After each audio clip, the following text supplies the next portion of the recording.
J'ai réussi à adopter, c'est un état d'esprit où j'ai réussi à voir plus grand que ce que les autres personnes pouvaient voir. C'est-à-dire que moi je me suis dit ok, pour l'instant je souffre, je suis seul, voilà, c'est triste, etc. Mais par contre je continue comme ça, dans 2 ans, dans 3 ans, quelles sont les compétences que j'aurais développées? On est mal éduqués en France. Lorsqu'on lit des livres et qu'on les gosse, on nous fait lire des livres qui nous intéressent pas énormément et nous servent pas énormément, même par la suite. Il y a France 3 qui m'appelle. France 3 ils m'appellent et ils me disent ah Jordan, on a vu votre parcours, votre histoire et on aimerait vous interviewer pour votre premier marathon. Un processus qui est encore continu parce que bon, récemment je me suis blessé, là je commence à reprendre de ma blessure.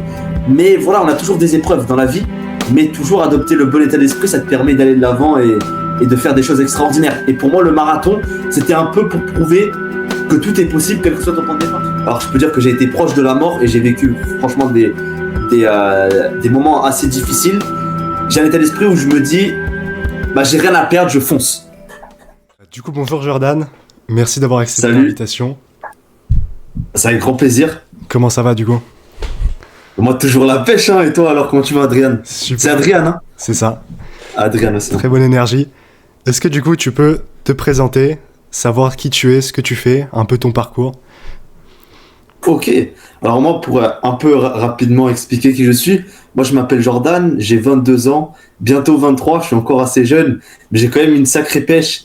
Alors ça on va le voir plutôt plus en avant sur le podcast pour comprendre d'où vient cette pêche, mais principalement mon objectif à moi c'est d'interviewer, apporter la bonne énergie et surtout montrer aux gens que tout est possible quel que soit ton point de départ, que ce soit au niveau relationnel, au niveau sportif ou au niveau mental. Génial, incroyable. Et du coup, tu fais quoi un peu dans la vie? C'est quoi tes occupations? C'est quoi tes hobbies? Alors moi, en vrai, je fais pas mal de choses, principalement. Alors, il y a quelques mois, je faisais pas mal de sport. Donc, j'ai fait un marathon récemment. Malheureusement, je me suis blessé il y a quelques mois. Mais sinon, à côté de ça, je travaille à la radio et je fais beaucoup d'interviews. Donc, je suis un créateur de contenu.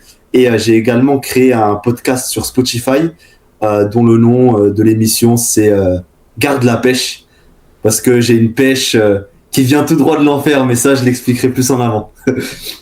Génial. Bah, en vrai, c'est trop bien. Je suis content de t'avoir, en tout cas, sur le podcast. Bah, moi aussi, c'est avec grand plaisir. Hein. C'est un grand plaisir. Est-ce que, du coup, tu peux me dire un peu, c'est quoi ton parcours? Comment tu as commencé à... Enfin, d'où tu viens?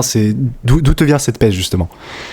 Alors, d'où vient cette pêche? Alors, pour expliquer un peu d'où vient cette pêche, il faut revenir à plusieurs années auparavant. Alors, il faut savoir que de base, moi, lorsque j'étais tout petit, lorsque j'étais enfant, j'étais toujours un grand rêveur. Donc, je rêvais en grand. Et quand t'es petit, moi, je joue au football. Quand on est un garçon, très souvent, on joue au football. Et moi, j'ai commencé à voir les footballeurs et j'ai commencé à admirer et à m'inspirer de ces personnes. Alors, ce qui m'inspirait pour ces personnes, c'était surtout le succès qu'ils avaient. Après, ils avaient une bonne situation financière, personnelle, pour la plupart des personnes que j'idolâtrais. Et du coup, je rêvais d'être un footballeur. Mais le problème, c'est qu'avec le temps, à l'âge de 15 ans, j'ai commencé à avoir de mauvaises fréquentations. Et c'est là que ma pêche a commencé à diminuer. Parce qu'à l'âge de 15 ans, j'ai commencé à fumer des cigarettes. Donc au début, ça a commencé par une cigarette que je crapotais d'ailleurs. Et après, par la suite, j'ai malheureusement, je suis tombé dedans et j'ai commencé à fumer plus d'un paquet de cigarettes par jour. Et c'est même allé plus loin parce que vu que j'avais un mauvais entourage, il y avait même des personnes qui commençaient à dealer, d'autres personnes qui volaient et des personnes également qui fumaient du cannabis, donc shit et bœuf. Et j'ai commencé aussi à fumer avec ces personnes. Au départ, c'était simplement de la consommation avec mon entourage, avec mon mauvais entourage, comme on peut dire. Et par la suite, j'ai commencé à rouler mes propres joints. Et j'ai fini par fumer plus de un paquet de cigarettes, plus de 5 joints par jour à peu près. Ok, ouais. Et de là, en fait, ce que j'ai compris, c'est que quand tu as de mauvaises addictions, ça te mène à prendre de mauvaises décisions. Pour te donner quelques exemples, vu que moi je fréquentais des dealers et des personnes qui volaient, et ben ça m'arrivait également de quelquefois voler. Des choses que je ne suis pas fier à l'heure actuelle. Mais il y a eu plusieurs électrochocs qui m'ont permis de changer et qui m'ont permis d'avoir la pêche. Parce que le premier électrochoc, ça a été à 17 ans. Je me suis retrouvé dans une soirée où je fumais. Alors cette fois-ci, j'avais pas trop fumé, j'avais plutôt bu. Alors j'avais bu plus de 1 litre de whisky. Donc dis-toi que en fait, le problème, c'est qu'il y avait un engrenage derrière tout ça. Ouais. Parce que quand tu as un mauvais entourage, il y a beaucoup l'entourage qui va te pousser à plus boire, à plus fumer, à plus te défoncer. Ouais, c'est une boucle qui fait que s'empirer de plus en plus. Voilà, c'est une boucle qui fait que s'empirer. Et moi, je me suis retrouvé au mauvais endroit, au mauvais moment. Et à 17 ans, je me retrouve dans cette soirée et il y a une personne qui essaye de me raser les cheveux. Moi, je réagis. Okay. Et en fait, j'ai reçu à peu près 4 coups de poing dans le même œil. Et ça a été un peu un électrochoc parce que je me suis retrouvé, après on m'a transporté d'urgence à l'hôpital, j'avais un œil complètement ensanglanté, plus de 12 points de suture. Et je me suis retrouvé à l'hôpital, c'était la pire nuit de ma vie. Et lorsque je me réveille le lendemain, déjà je devais annoncer ça à mes parents parce que j'étais mineur, donc je devais prévenir mes parents qui viennent me chercher à l'hôpital. Et là, ça a été un peu un électrochoc parce que je vois mes parents qui viennent, je vois ma mère qui n'ose même pas me regarder, limite elle pleure, et je vois mon père qui a un peu ce regard stoïque. Et t'as le médecin qui annonce une phrase qui a changé ma vie pour toujours et que j'utilise comme mantra. C'est le médecin qui annonce que votre fils a eu énormément de chance. Il a failli perdre la vue de l'œil gauche, ça s'est joué à quelques heures. Et de là, 2 choses s'est passées dans mon esprit. Au début, je me suis dit, je suis destiné à échouer en fait. Parce que j'avais trop de mauvaises croyances dues à mon mauvais entourage qui me disait que ouais, tout ce que tu fais, tu vas jamais réussir, etc. Et la deuxième voix qui est venue à mon esprit, c'est celle de me dire et si je surpasse cette épreuve, quelle est la personne que je pourrais devenir? Et au début, ça a été difficile d'écouter cette voix, honnêtement, parce qu'à 17 ans, j'étais pas encore totalement lucide mentalement parlant. Et ce qui s'est passé, c'est que par la suite, j'ai arrêté le cannabis. J'ai commencé à moins fréquenter ces personnes, mais par contre, j'ai réagi d'une manière où je commençais à avoir 18 ans, et là, je commençais à rencontrer les boîtes de nuit. Et là, j'ai commencé à noyer ma peine à travers l'alcool et les boîtes de nuit. Et c'est là que vient mon deuxième électrochoc qui a vraiment complètement changé ma vie. Mon deuxième électrochoc, il vient lorsque moi, je commence à noyer ma peine à travers l'alcool, je vais en boîte de nuit, je rentre chez moi complètement alcoolisé, je commençais à avoir le permis parce que moi, à 18 ans, j'ai directement passé le permis, je l'ai eu du premier coup en plus. Et à 19 ans, donc quelques mois après, je prends le volant de la voiture. Mauvaise habitude, hein. Je vais en boîte de nuit, je rentre chez moi avec ma voiture complètement alcoolisée. Et là, j'étais à peu près à 1,5 g d'alcool dans le sang. Ok, ouais. Et pour te dire, je conduisais, alors j'étais vraiment bien alcoolisé. Et là, en fait, si tu veux, quand je conduisais, je m'endormais aussi au volant. Et ce qui se passe, c'est que j'ai fait un accident. Alors j'étais seul dans la voiture. J'étais seul, j'ai fait un accident où la voiture était totalement morte. Moi, j'ai pas eu vraiment de séquelles physiques. Mais par contre, j'ai été transporté, menotté jusqu'en garde à vue. Bon, menotté en garde à vue, j'ai fait à peu près plus de 24 heures de garde à vue. Et en fait, c'était un délit parce que c'était à peu près un peu plus de 1,5 g d'alcool en sang. Donc, j'ai eu une suspension de permis, tout ça. Mais ça a été le deuxième électrochoc qui m'a fait prendre la décision qu'il fallait que je fasse quelque chose. Parce que si j'allais continuer sur ce mauvais chemin, j'allais que plonger tout droit en enfer. Et en fait, à ce deuxième électrochoc, là, je l'ai eu lorsque j'étais en garde à vue. Parce que je me réveille le lendemain. Donc là, j'étais plus bourré, j'avais la gueule de bois. Et là, je vois que je suis entre 4 murs. Et je me dis, merde, j'ai encore fait une autre connerie. En plus, moi, ce qui me faisait le plus mal, c'est que je voyais mes parents qu'ils n'étaient pas fiers de moi. Ouais. Du coup, à ce moment-là, en fait, quand j'ai subi cette garde à vue, je me suis dit, il fallait que je fasse quelque chose. Mais je ne savais pas quoi faire. Et c'est là que par la suite, lorsqu'on a la volonté de changer, parce que je savais qu'à ce moment-là, j'allais changer, mais je ne savais pas comment. Et quand on a la volonté de changer, c'est à partir de là que s'ouvrent de nouvelles opportunités. Et pour moi, il y a une nouvelle opportunité qui s'est ouverte à moi parce que c'était il y a un peu plus de 2 ans, maintenant.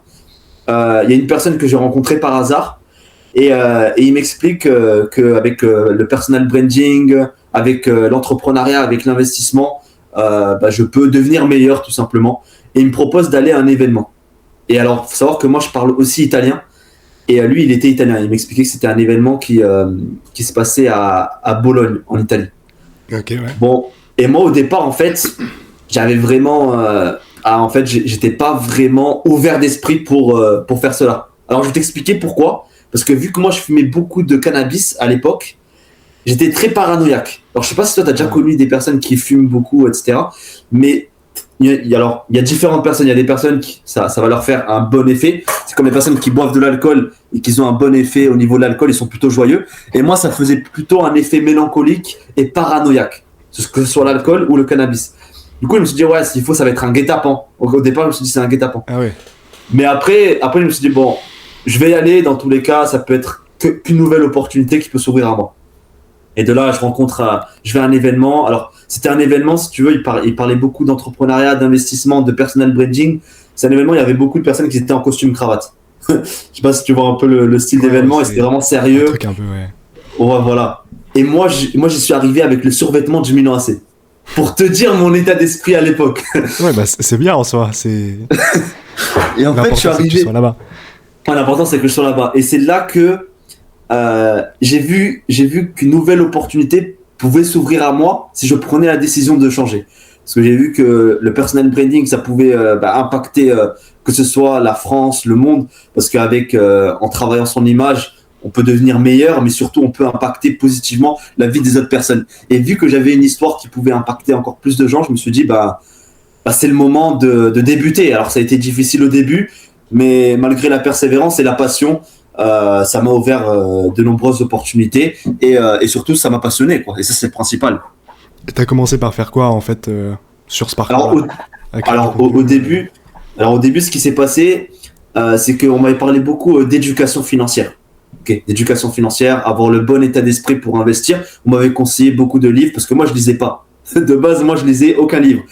Et de là, lorsque je suis rentré chez moi après cet événement, c'était à peu près 2-3 jours d'événement. À partir de là, j'ai pris conscience que je pouvais devenir meilleur en sachant mieux investir mon argent, okay, en lisant des livres et surtout en développant un personal branding. Parce qu'il faut savoir que moi, de base, je suis une personne timide et introvertie. Tu vois, je pense que pour toi qui ne me connais pas, on dirait pas. Ouais. Mais de base, je suis une personne très timide et introvertie. Mais en réalité, le fait que j'étais timide et introverti, ça, je l'ai compris plus tard. C'était dû à un événement que j'ai vécu lorsque j'étais enfant. Alors, c'était dans l'école élémentaire. Hein. C'était dans les écoles élémentaires. Je me suis retrouvé en train de parler devant toute la classe. Et en fait, j'ai fondu en larmes parce que je savais plus quoi dire. Et j'avais mort de honte. En fait, la honte, c'est la pire émotion qu'il existe sur cette planète Terre. Et de là, en fait, j'ai compris qu'en fait, ma timidité venait de cet événement. Et quand j'ai compris ça, je me suis dit, en fait, je suis pas timide. C'est juste que on m'a fait croire que je suis timide depuis ce jour-là. Et après, c'est quand je me suis lancé sur les réseaux sociaux, parce qu'au début, j'ai commencé à me lancer pour faire des vidéos sur les réseaux sociaux pour inspirer les gens à évoluer personnellement. Donc, au départ, c'était des vidéos en facecam. Donc, juste je faisais des vidéos avec mon téléphone portable. Il faut savoir qu'au début, quand j'avais commencé, j'avais pas le meilleur matériel du monde. J'avais simplement un iPhone 12 mini, mais j'avais cette volonté de vouloir inspirer les gens positivement. Okay. Donc, moi, j'ai commencé par savoir mieux m'éduquer financièrement et j'ai commencé à faire des vidéos. Et quand j'ai commencé à faire des vidéos, c'est à partir de là que m'est venue à l'esprit la personne que j'étais lorsque j'étais enfant. Parce qu'en fait, quand j'étais enfant, moi, j'aimais bien tout ce qui était journaliste, tu vois, les personnes qui interviewaient. En fait, quand j'étais petit, j'écrivais aussi. J'écrivais, par exemple, ce qui se passait dans ma journée, etc. J'avais un peu un carnet de bord. Je sais pas comment trop expliquer, mais j'avais un peu ça. Et de là, je me dis, pourquoi pas commencer à interviewer. Alors moi, j'avais aucune base d'interview. Donc au début, je me suis dit, ok, j'ai vu qu'il y avait certaines vidéos en facecam qui fonctionnaient plus ou moins, mais je me suis dit, pour avoir un meilleur impact et pour que je fasse quelque chose qui corresponde avec ce que je désirais profondément lorsque j'étais enfant, fallait que je commence à interviewer. J'avais aucune base et là je commence à faire des interviews Au début, c'était à Nice. Les premières interviews que j'ai réalisées, c'était à Nice durant le marché de Noël. Il me semble que c'était pour sensibiliser par rapport aux investissements. J'avais posé aussi des questions, par exemple, je posais des questions entre 25 000 euros et un bitcoin, qu'est-ce que tu choisirais? Par exemple, des questions comme ça. Et en fait, ça marquait le manque de connaissances d'éducation financière qu'il y a en France ou même dans le monde, pas plus particulièrement, mais plus particulièrement en France, il y a un gros manque. Et en fait, au début, lorsque je fais des interviews, alors c'était catastrophique, hein. Honnêtement, pour te dire la vérité, c'était catastrophique. Mais par contre, lorsque je rentrais chez moi, je me suis rendu compte que en réalité, ça me plaisait. Même si j'étais pas payé, je me rendais compte, je recevais des refus, mais je voyais que je développais des compétences sociales. Et je pense que de nos jours, en 2025, alors je sais pas la statistique en tête, mais alors la plupart des jeunes, alors je pense au moins 50% des jeunes, sont déjà hyper connectés avec les réseaux sociaux et négligent le fait de développer leurs compétences sociales. Ça va être simple, hein, simplement parler à des personnes. Moi, ça m'est arrivé même de commencer à parler à des personnes qui ont les mêmes passions que moi. Par exemple, moi, j'aime bien lire aussi. Donc, lorsque je vais à des bibliothèques, je rencontre des personnes et je vais leur parler. Et ce que je remarque, c'est qu'il y a de moins en moins de jeunes qui prennent ces initiatives, qui sont essentielles parce que c'est un muscle. En fait, c'est comme lorsqu'on va à la salle de sport. Au début, on va à la salle de sport, on ne sait pas comment ça va fonctionner, mais à force d'y aller, on connaît les exercices. Après, on connaît un coach qui te fait un plan adapté. Bah, c'est la même chose pour les compétences sociales. Au début, moi, lorsque j'ai commencé à interviewer, je ne savais pas interviewer. C'était catastrophique, je recevais beaucoup de refus.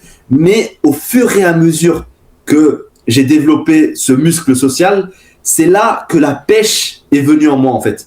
Je sais pas si tu vois ce que je veux dire. Parce qu'à force de parler, j'ai commencé à m'améliorer et j'ai commencé à optimiser. Parce que aussi, j'ai un état d'esprit où j'analyse beaucoup. Et ça, je pense que c'est dû au fait que j'ai jamais eu vraiment de mal à être seul.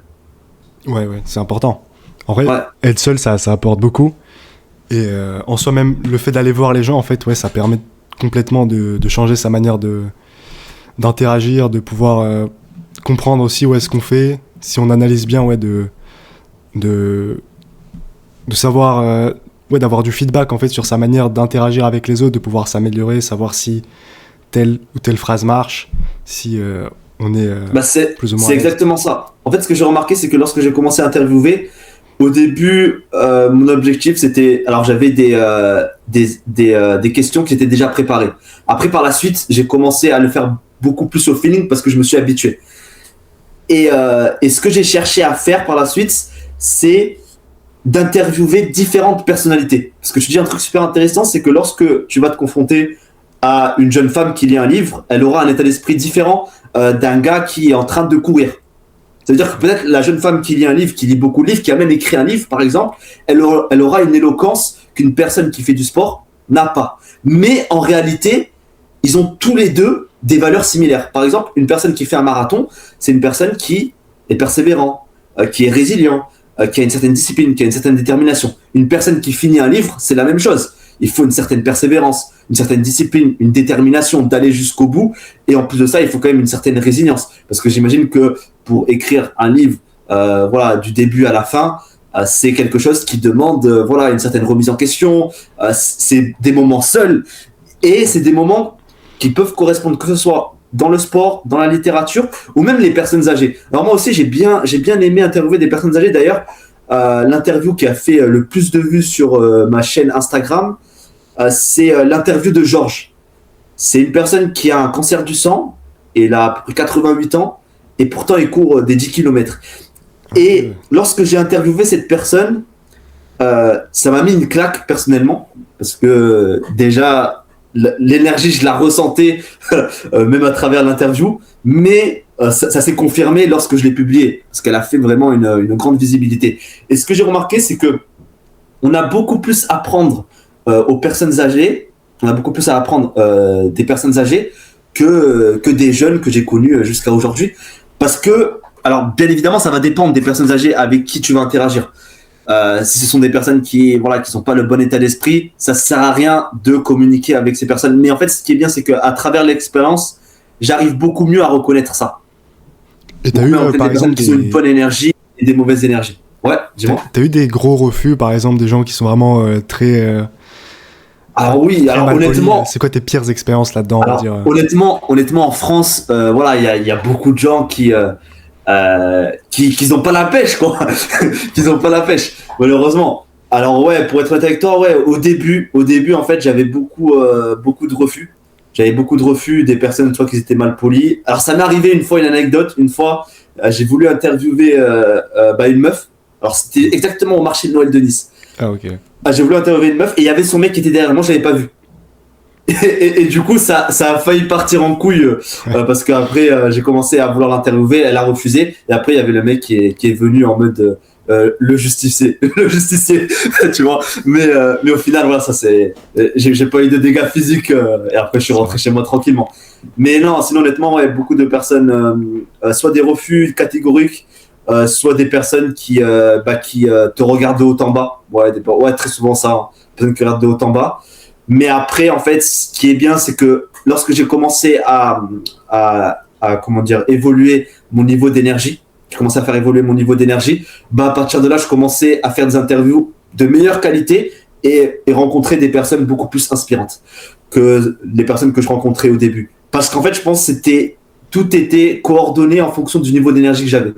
Parce que lorsque je préparais totalement mes questions, etc., mais que j'y allais avec un peu la peur, j'avais cette peur en fait parce qu'au début j'avais la peur, ah ouais mais je vais me faire refuser, je vais recevoir un refus et en fait avec le temps ce qui s'est passé c'est qu'avec le temps j'ai pris les refus à la rigolade. Honnêtement je dirais la vérité parce que j'ai fait des interviews par exemple durant le marathon de Nice-Cannes, j'ai fait pas mal d'interviews que là je suis encore en train de publier et alors là j'ai fait à peu près 30 interviews en une journée et j'ai reçu qu'un refus. Ah ouais, quand même. Mais le seul refus que j'ai reçu, c'est je l'ai pris à la rigolade. Parce qu'en fait, j'ai adopté un état d'esprit différent. Après aussi, c'est beaucoup d'entraînement. Hein. C'est beaucoup d'entraînement. Alors, je me suis entraîné à faire des interviews, mais aussi hors caméra, à parler avec les personnes, trouver en fait un peu le. Alors, moi ce que j'essaye de développer le plus, c'est les brises-glaces. Pour briser la glace, en fait, c'est ça qui est important et s'habituer en fonction des personnes. Parce qu'une personne qui est plus âgée, tu dois avoir une communication et un ton qui doit être adapté à cette personne. Voilà, il y a plusieurs choses. Une personne qui fume, par exemple, tu dois être plus dans la compréhension. Il y a aussi, en fait, ce qui est bien, c'est que à travers les interviews et à travers les compétences sociales que je développe, il y a surtout l'empathie que j'arrive à développer. Ouais, et ça, c'est quelque chose qui manque surtout pour la plupart des jeunes, parce que la plupart des personnes n'écoutent plus en fait. La plupart des personnes n'écoutent plus. Et en réalité, lorsque tu écoutes, c'est à partir de là que tu peux vraiment trouver des solutions par rapport aux autres personnes que tu peux rencontrer. Et tu peux vraiment les comprendre. Parce que la plupart des gens ne se sentent pas écoutés. Et c'est pour cela qu'ils pensent que leur vie est finie, quoi. Ouais. Moi, je suis carrément d'accord avec ça, en vrai. Ça développe une empathie et ça te permet de se mettre à la place des gens, de savoir si... Enfin ouais, de pouvoir s'adapter tout simplement en fait sur comment les gens réagissent et de pouvoir s'adapter et d'avoir une bonne manière d'interagir avec eux. Et là ouais, les jeunes en soi, en ce moment, ça va pas être le genre à aller parler à n'importe qui dans la rue, à avoir des discussions comme ça naturellement. C'est un truc, je pense, c'est vraiment centré sur les réseaux sociaux parce que ils ont vécu avec et du coup ça limite le fait de sortir, de parler aux gens et c'est un peu dommage en soi. C'est vrai, c'est dommage parce que en soi, alors les réseaux sociaux, moi aussi, je les utilise pour publier des contenus, etc. Mais des fois, quelquefois, je regarde quelques contenus sur les réseaux sociaux et il y a des contenus qui sont très intéressants. Je pense que c'est très intéressant les réseaux sociaux pour prendre les bonnes informations et après partir. Ouais. Je pense que c'est ça qui est très important sur les réseaux sociaux parce qu'on a une facilité en termes d'information. Mais le problème, c'est qu'on a tellement d'informations que on n'arrive plus à être concentré. On n'arrive plus à avoir cette concentration. Et en fait, ça demande de la concentration lorsque tu communiques avec des personnes. Parce que tu dois écouter. Et c'est pour ça que la plupart des gens n'écoutent pas. Parce qu'on est dans un monde où y a du scroll à longueur de seconde, on te bombarde 10 000 informations. Imagine-toi en une journée combien d'informations tu as dû recevoir, que ce soit avec ton téléphone, que ce soit lorsque tu vas dans la rue. Il y a vraiment... On est bombardé d'informations. Maintenant, il faut juste savoir saisir les bonnes informations. Et ce que tu expliquais par rapport aux jeunes, c'est que surtout, il y a un déclin des compétences sociales et ça a profité beaucoup et malheureusement, avec les divorces. Alors, je pense qu'il y a plus de un Français sur deux qui divorce chaque année. Ouais, c'est ça, 50%. Donc, c'est quand même beaucoup. Et je pense que c'est dû beaucoup aux réseaux sociaux. Parce que maintenant, par exemple, une femme, elle a beaucoup plus d'options qu'il y a 30 ans auparavant, maintenant avec les réseaux sociaux. Mais le pire, c'est qu'il y a beaucoup de jeunes hommes qui développent plus leurs compétences sociales et qui n'ont plus confiance en eux. Ouais, c'est... Et ce qui se passe, c'est que lorsqu'on n'a plus confiance en soi, et ben à partir de là, on peut pas devenir meilleur et attirer une femme qui va te permettre de réaliser tout ce que tu veux. C'est pour ça qu'en soi, il faut mettre parfois les réseaux sociaux de côté et essayer, pas forcément de faire comme moi, de faire des interviews par-ci par-là, mais de muscler ses compétences sociales. De par exemple, je sais pas moi, en une semaine, on se lance le défi de parler à 1 à 2 personnes qui nous impressionnent. Moi, je vais vous donner une anecdote. Par exemple, moi, j'ai même interviewé Christian Estrosi, c'est le maire de Nice. Ouais, j'ai vu ça, j'ai vu la vidéo. Ouais. Et l'interview que j'ai fait avec lui, pour te dire, en fait, moi, j'ai un peu un état d'esprit qui est... en fait, vu que j'ai été proche, alors je peux dire que j'ai été proche de la mort et j'ai vécu, franchement, des moments assez difficiles, j'ai un état d'esprit où je me dis, bah, j'ai rien à perdre, je fonce. Et ce qui s'est passé ce jour-là, c'est que j'ai voulu faire des interviews à Nice, mais j'ai pas trouvé vraiment beaucoup de jeunes ce jour-là. Et là, je vois Christian Estrosi, il était avec plusieurs de... Alors, je sais pas si c'était des gardes du corps. Truc, ouais. Bref, ouais, voilà. Des personnes qui assuraient sa sécurité. Et moi, au départ, je le vois, je me dis, ah ouais, j'étais avec mon collègue, je dis, ah ouais, il y a Christian Estrosi, je vais l'interviewer.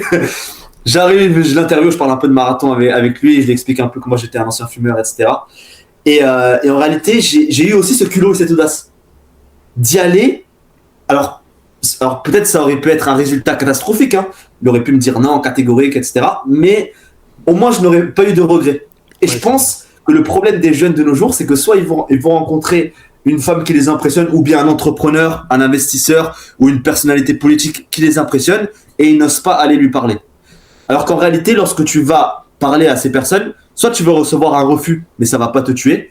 Soit, par exemple, tu vas recevoir des informations qui vont t'aider, ou soit tu vas recevoir un oui et une bonne connexion qui va te permettre de encore plus progresser. Donc, en réalité, tu es toujours gagnant. Et en fait, cet état d'esprit, je l'ai surtout lorsque j'ai vécu ces moments difficiles. Parce que là, je te dis ça maintenant beaucoup plus fluidement. Mais en réalité, il y a quelques années, j'avais vraiment peur vraiment de communiquer avec les personnes. Mais c'est quand j'ai compris que c'est quand on affronte ses peurs qu'on s'améliore. Donc c'est quand j'ai affronté ces peurs que en fait je me suis révélé parce que j'ai compris l'enfant que je voulais devenir. Parce que lorsque j'étais enfant, j'avais pas peur. Parce qu'en fait quand on est gosse, on rêve beaucoup en grand. Moi en fait quand j'étais gosse, dans ma perception des choses, tout était possible. J'étais pas forcément un gars qui allait trop à l'action et tout, mais j'étais une personne qui avait la pêche et qui voyait les choses. En fait, j'essaie de voir en grand en fait. Par exemple, je voyais une chose, par exemple, une personne qui fait un projet, je voyais plus grand que ça. Une personne qui vivait une difficulté, je voyais plus grand que ça. Ok, mais si lui il surpasse ces difficultés, quelle est la personne qui peut devenir ? Parce qu'on est dans un monde où on peut vivre des divorces, des deuils, des accidents. Mais par exemple, j'ai interviewé même des personnes qui étaient en fauteuil roulant et pourtant ils courent des marathons. Ouais. Donc en réalité, tout est lié à l'état d'esprit. Et c'est ça que je cherche à sensibiliser le plus à la plupart des personnes que je rencontre. Ouais, en grandissant aussi, on se met de plus en plus de barrières limitantes et on perd un peu cet état d'esprit d'enfant qu'on a à s'imaginer des choses, à croire que tout est possible, à vraiment... Ouais, voilà, ouais, c'est vrai. En fait, c'est ce que tu dis. En fait, plus on grandit, plus on développe des croyances limitantes. Alors qu'en réalité, lorsqu'on était enfant, on avait, par exemple, moi je rêvais en grand, alors que chacun avait des qualités différentes. Mais moi, par exemple, j'étais une personne, j'avais le sourire, j'avais la pêche. J'étais une personne, je faisais du foot, j'aimais bien le foot, l'esprit d'équipe en fait, j'aimais bien. Alors moi, j'étais pas dans la confrontation, moi j'étais pas dans le débat, etc. Moi, j'étais vraiment dans réunir les gens, j'étais vraiment comme ça. Et j'aimais bien aussi documenter ça. J'écrivais, faire des interviews. Je voyais des personnes qui faisaient des interviews. Je me disais, pourquoi pas un jour faire des interviews. Et c'est par la suite, en grandissant, alors c'est, comme tu as dit, c'est beaucoup de remise en question aussi. Parce que lorsqu'on comprend ce qui nous animait lorsqu'on était enfant, c'est à partir de là qu'on peut devenir vraiment l'adulte que l'on a toujours voulu devenir. Mais ça demande beaucoup de remise en question, ça peut prendre du temps. Pour certaines personnes, ça peut prendre du temps. Et des fois, malheureusement pour moi, ça m'est arrivé surtout lorsqu'il m'est arrivé des moments difficiles. Ça peut être, comme je t'ai dit, accidents, des deuils, voilà, c'est plein de choses. Mais l'état d'esprit, en fait, avec un état d'esprit positif, résilient et ambitieux, on peut tout faire.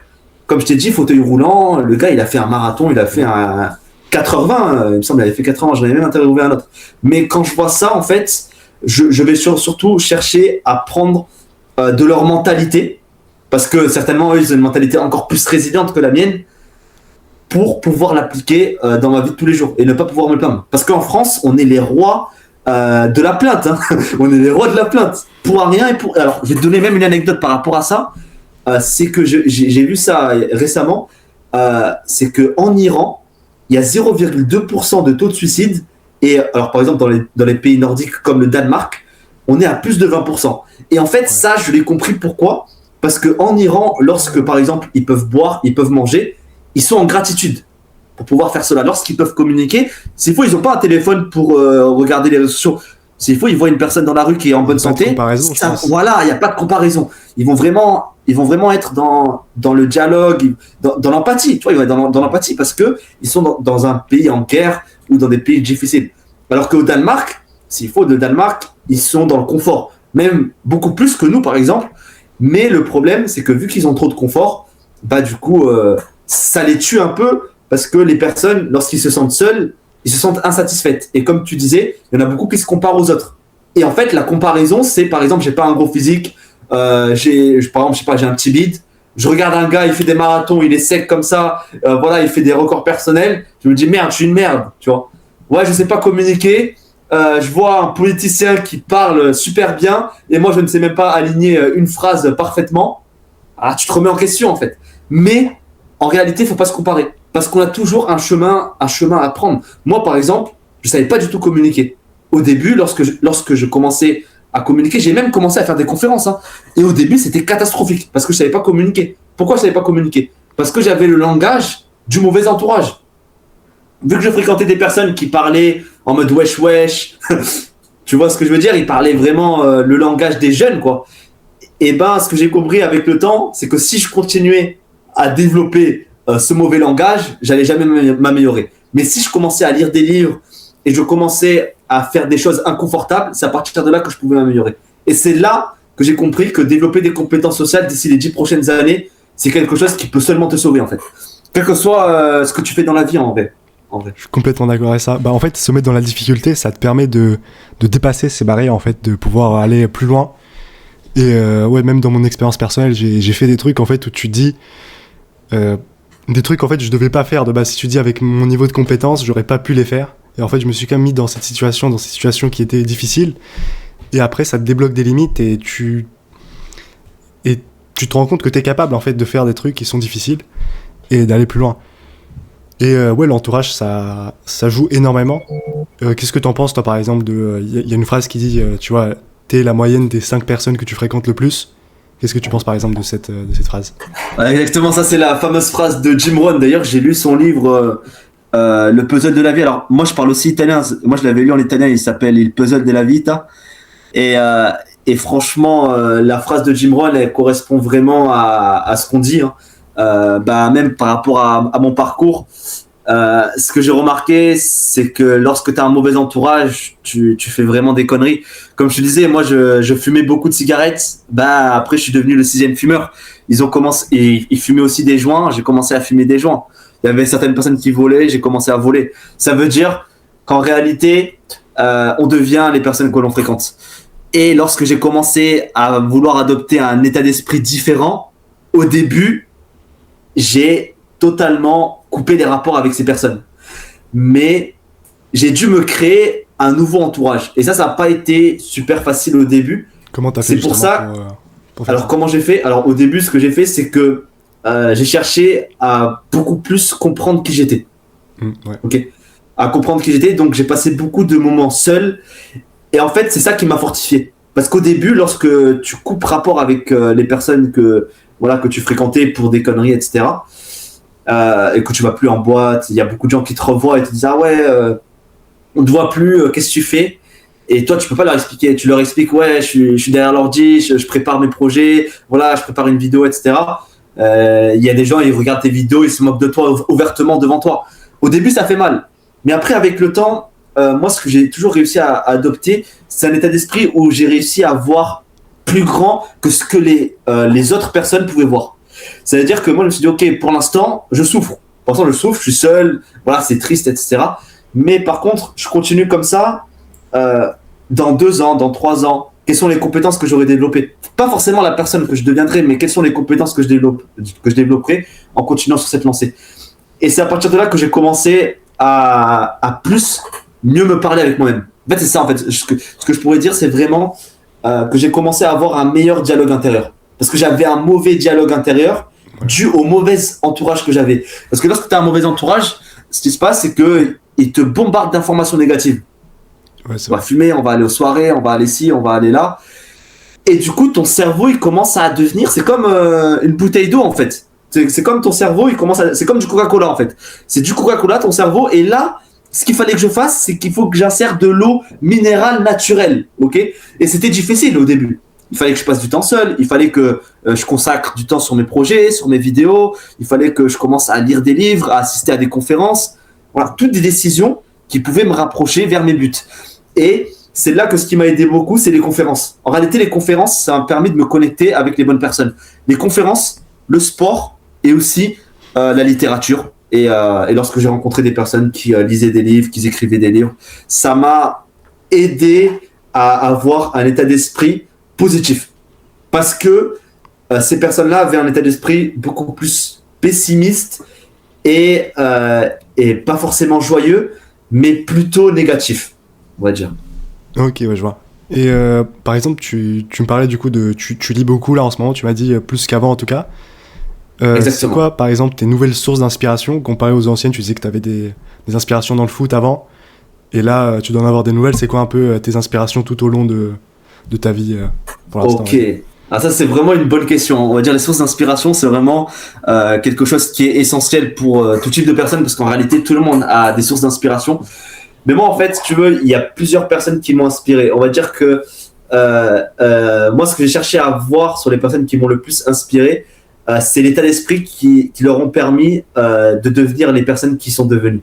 Et par exemple, une personne qui m'a le plus inspiré, alors pour être honnête avec toi, en vrai, il y en a plusieurs, mais je pourrais dire vraiment la personne qui m'a le plus inspiré dans un moment le plus difficile, ça a été un livre. Si tu veux, c'est un livre de Adama Kamara. Alors, en fait, c'est un livre d'une personne qui... alors, son livre, c'est 55 852, c'était son numéro d'écrou. Et en fait, sur ce livre, il explique sa rédemption. Parce que lui, il avait un frère qui s'est fait assassiner suite à une rixe. Et de là, il a voulu se venger. Et lorsqu'il a voulu se venger, il a pris 8 années de prison ferme. Et en fait, ce livre, ça a été le livre qui m'a le plus inspiré. Je vais t'expliquer pourquoi. Parce que moi, lorsque j'avais subi cette rixe, cette bagarre que j'ai failli perdre la vue de l'œil gauche, à partir de là, j'avais beaucoup des pensées négatives. Je commençais à avoir même des pensées suicidaires, des pensées qui pouvaient même aller à la vengeance, cette haine. J'avais vraiment ce désir de vengeance, cette haine qui commençait à monter en moi. Et lorsque j'ai lu ce livre, ça m'a vraiment totalement changé. Pourquoi ? Parce que j'ai vu une personne qui expliquait concrètement ce que j'étais en train de vivre.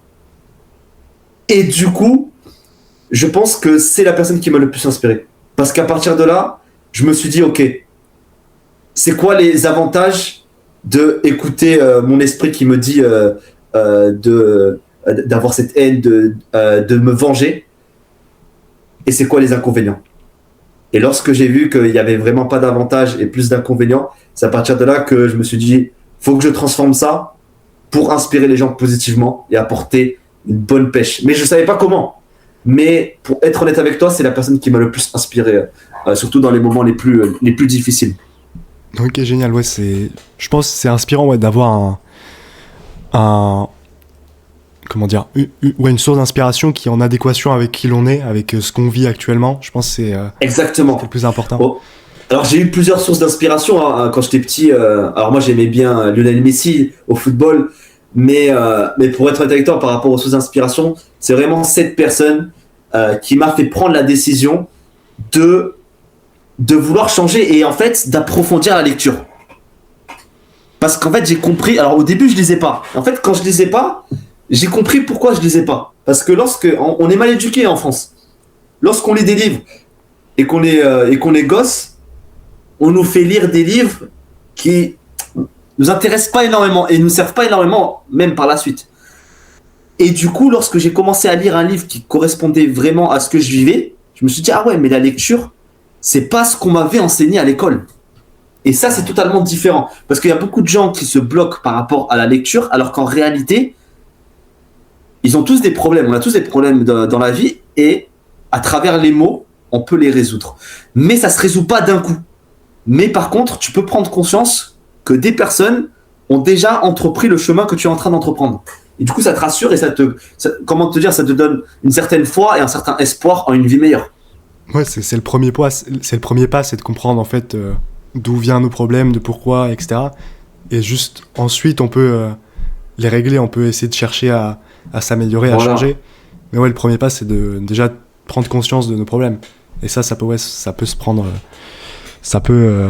Tu peux prendre conscience de ça en lisant, en regardant des podcasts, des livres, des vidéos, etc. Mais je suis d'accord. Et du coup, après, tu as commencé à faire des marathons, du coup, à courir. Exactement. Comment ça t'est venu à l'idée? Comment tu as commencé ça? L'idée du marathon, alors pour être honnête avec toi, moi qui fumais plus d'un paquet de cigarettes, plus de 5 joints et qui m'alcoolisais tous les week-ends en boîte de nuit, ce fut une idée assez folle. Et en fait, l'idée du marathon, elle m'est venue il y a un peu plus de... Alors c'était le marathon, je l'ai fait l'an dernier. Il y a un peu plus d'un an et demi en fait. Il y a un peu plus d'un an et demi, je me suis lancé le défi d'un marathon. Alors pour différentes raisons. Ce qui se passait, c'est que je remarquais que je commençais à évoluer, je faisais des vidéos, mais j'avais pas un bon niveau d'énergie. Parce que je négligeais le sport. J'étais là, je lisais, je faisais ça, j'essayais de faire des conférences, patati patata, mais rien ne fonctionnait bien pour moi. Et j'avais pas le bon niveau d'énergie. C'est pour ça que je te disais, lorsque je commençais à interviewer, je recevais beaucoup de refus. Et c'est là que, en fait, je pense que on est toujours mis à l'épreuve. Et on sait toujours qu'est-ce qu'il faut faire lorsqu'on est mis à l'épreuve. Et moi, en fait, c'est totalement ce qui s'est passé. Je me suis regardé devant le miroir, j'ai vu que j'avais un petit bide, et je me suis dit, bon, qu'est-ce qu'il faut que je fasse? J'avais couru, il y avait quelques mois, j'avais couru quelques fois, hein, mais pas vraiment sérieusement. Mais je me suis dit, bon, là, il faut que je me lance le défi de faire un marathon. Et en fait, lorsque je me suis dit, il faut que je me lance le défi de faire un marathon, ce que je me suis dit, pour aller jusqu'au bout des choses, je vais annoncer publiquement que je vais faire le défi du marathon, donc en novembre 2024, c'était le 9 novembre 2024. Et de là, je publie cette vidéo et là, je commence à me préparer pour faire un marathon. Et pour être honnête avec toi, pour faire un marathon, au début, moi, j'avais pas vraiment de base, j'avais pas un coach qui me suivait. Donc, j'essayais de me démerder un peu avec ChatGPT pour qu'il me fasse un petit plan d'entraînement. Même si c'est pas forcément quelque chose que je conseille, mais ça peut toujours aider en vrai l'intelligence artificielle pour faire des plans d'entraînement. Et de là, ChatGPT, il me préconise un plan d'entraînement. Je commence à l'appliquer. Au début, c'était catastrophique. Au début, le premier mois, je pensais que j'allais jamais réussir à faire un marathon. Mais en fait, le marathon, il y a beaucoup de valeurs qui sont essentielles à utiliser dans l'entrepreneuriat et dans l'investissement. Parce qu'il y a aussi cette persévérance, la résilience, de continuer à aller de l'avant malgré les difficultés. Ça, on le retrouve beaucoup dans l'entrepreneuriat ou même dans les investissements. On peut faire de mauvais investissements, mais voilà, si on continue encore plus, il peut y avoir cet effet de boule de neige qui fait que, voilà, c'est ça, de jamais lâcher. Et en fait, c'est ça que j'ai retrouvé dans le marathon. Et j'ai fait une préparation d'à peu près 12 semaines. Et de là, je fais mon marathon. Dis-toi que j'avais une routine de l'enfer à ce moment-là. Alors, je me réveillais à 6h du matin. Je faisais à peu près 70 km, c'était 70 km par semaine que je faisais à peu près. Et alors parfois je courais à peu près 12 km dès le réveil. Et après je travaillais en intérim en fait. Je travaillais en intérim. Et d'ailleurs il y a une anecdote par rapport à ça. C'est que je travaillais en intérim et dès que je finissais l'intérim, je me retrouvais à faire voilà mes vidéos, voilà mes rendez-vous, etc. Et en fait, je me réveillais de 6h à 22h. Et ce qui se passe, c'est là que j'ai compris que la persévérance, ça paye toujours. Parce que 2 semaines avant le marathon, il y a France 3 qui m'appelle. France 3, ils m'appellent et ils me disent « Ah, Jordan, on a vu votre parcours, votre histoire, et on aimerait vous interviewer pour votre premier marathon. » Et moi, j'étais en intérim à ce moment-là, j'étais dans la pause déjeuner. J'étais dans la pause déjeuner, j'étais en train de faire, alors c'était une mission d'intérim pour nettoyer nettoyer en fait, c'était pas le sol, c'était dans les trucs des chantiers. Nettoyer, c'était un truc de nettoyage. Mais bref, voilà, j'étais en mission d'intérim, et là, ils m'appellent demain, vous pouvez vous faire interviewer par France 3. Et là, en fait, je réalise que je commence à réaliser un rêve de gosse. Pourquoi je commence à réaliser un rêve de gosse? Parce que lorsque j'ai commencé à faire mes vidéos et que je commençais à présenter ma vision à d'autres personnes, j'expliquais aux personnes qui croyaient pas vraiment en moi, à mon mauvais entourage, que voilà, peut-être que toi, tu crois pas en moi, mais un jour, tu me verras à la télévision. Et là, quelques années plus tard, je réalise ce rêve. Et du coup, je passe sur France 3 et franchement, ça a été une bonne vidéo, une bonne expérience dont je me rappellerai toute ma vie parce que je présente totalement l'enfer dans lequel j'étais et la personne que je suis en train de devenir. Et c'est quand même un processus qui est encore continu. Parce que récemment, je me suis blessé, là, je commence à reprendre de ma blessure. Mais voilà, on a toujours des épreuves dans la vie, mais toujours adopter le bon état d'esprit, ça te permet d'aller de l'avant et de faire des choses extraordinaires. Et pour moi, le marathon, c'était un peu pour prouver que tout est possible, quel que soit ton point de départ. Moi, j'avais aucune base en course à pied, j'avais aucun coach, je savais même pas comment faire un plan d'entraînement, je faisais beaucoup d'erreurs durant ma préparation, mais pourtant, je me suis appliqué et avec discipline, détermination et résilience, j'ai réussi à faire un marathon et même fait un record parce que je me suis mis une pression en fait. Lorsque je suis passé sur France 3, j'ai dit sur France 3, je vais faire un marathon en 3h45 et je l'ai fait en 3h44. Encore mieux. Pour te dire, encore mieux. Donc pour être honnête avec toi, c'était une expérience où j'ai ressenti de la pression, mais il y a beaucoup de valeurs qui m'ont aidé en fait. Et je pense qu'une personne qui fait un marathon, il peut réussir à tout faire dans sa vie. Hein.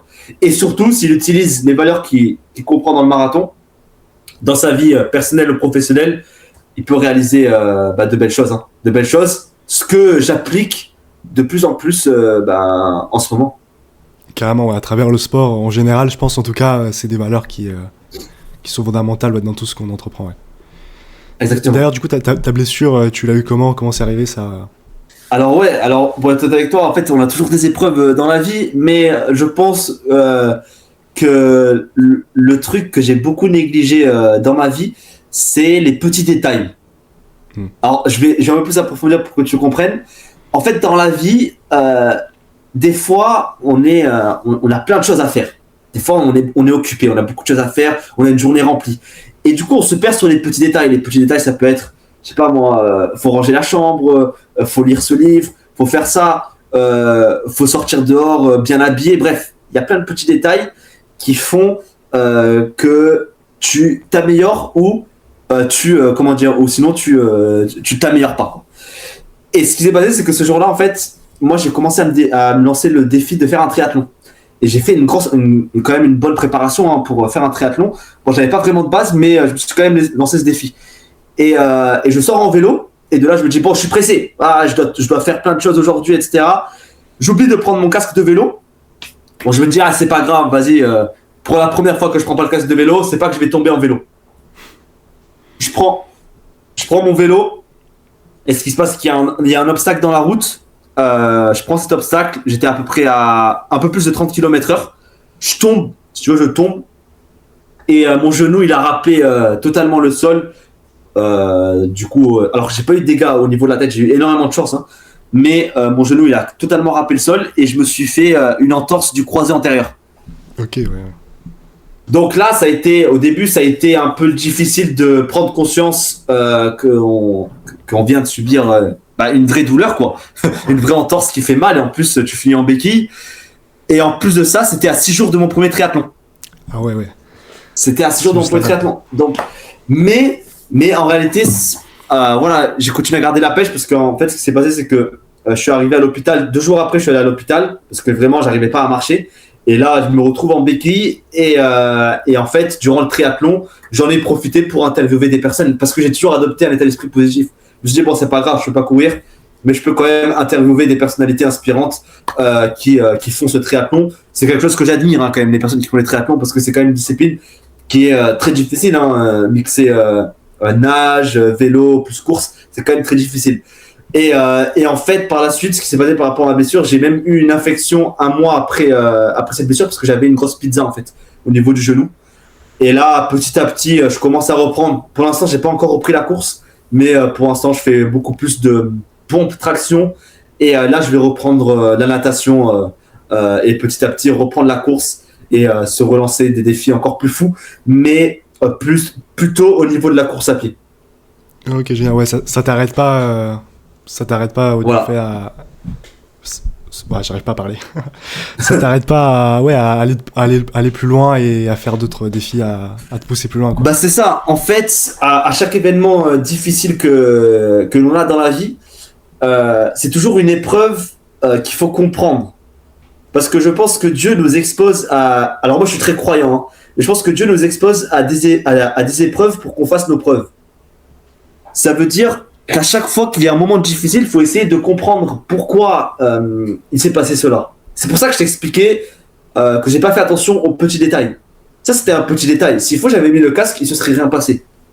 Mais la vie et Dieu, il voit tout en fait. Ça veut dire que lorsque tu oublies ce petit détail, eh ben, la vie, elle te le rend directement. Elle te remet directement en place. Et c'est pour ça qu'il faut comprendre à chaque difficulté que l'on a dans la vie, pourquoi il nous arrive ces difficultés. Et en fait, le truc, c'est qu'il y a beaucoup de gens, ils veulent avoir beaucoup de succès, mais ils planifient pas ce qui se passe après le succès. Parce qu'il y a beaucoup de personnes qui peuvent avoir du succès, mais ils sont très malheureux. Et il y a beaucoup de personnes qui peuvent avoir du succès, et après ils tombent, et là, ils finissent en dépression. Et ça, c'est notamment le cas de beaucoup de footballeurs. C'est ça que je parle aussi beaucoup d'éducation financière. Parce que les footballeurs, il y en a beaucoup qui ont fait beaucoup d'argent, mais à cause de mauvais placements, mauvais entourage, comme on parlait un peu d'entourage tout à l'heure, mauvais entourage, et ben ils sont plus rien, quoi. Et il y en a qui finissent dépressifs, voire des personnes qui ont des pensées suicidaires et qui mettent fin à leur jour. C'est pour ça que je pense que l'état d'esprit de comprendre les épreuves que l'on peut vivre, ça peut toujours nous permettre de nous améliorer. Ça peut être une rupture, comme je t'ai dit, ça peut être une rupture, ça peut être un accident, mais lorsque l'on adopte cet état d'esprit, on peut que s'améliorer. Parce que c'est une expérience à vivre pour que on ne la reproduise pas. Et je vais te dire un autre truc par rapport à ça. La plupart des sportifs, alors je vais prendre l'exemple de Dembélé qui a été Ballon d'Or il n'y a pas longtemps. Il y a par exemple Dembélé, si tu penses, il y a quelques années, il enchaînait les blessures. Mais je pense que ça a été sa plus grande bénédiction. Je vais t'expliquer pourquoi. Parce que lorsque tu enchaînes les blessures, alors ça on le voit beaucoup sur les personnes qui enchaînent les blessures, qui vont en prison, qui ont des moments seuls en fait. Tu vois, je le correspond un peu à ça. Les moments seuls où t'es blessé, tu fais des allers-retours à l'hôpital, au kiné, ou sinon des moments où tu finis en prison, et là t'es en moment de solitude. Et ben c'est à partir de là que se forge un état d'esprit différent. Parce que ça a fini, Dembélé là il a fini Ballon d'Or et là il est vraiment très très très performant. Mais je pense qu'il a développé une stratégie lorsqu'il était blessé. Donc c'est pour ça que pour moi je pense que la blessure c'est vraiment une étape essentielle pour quelconque sportif pour pouvoir s'améliorer et affiner sa stratégie d'entraînement, sa vision pour éviter de reproduire des erreurs que l'on commet sans forcément faire attention aux petits détails, quoi.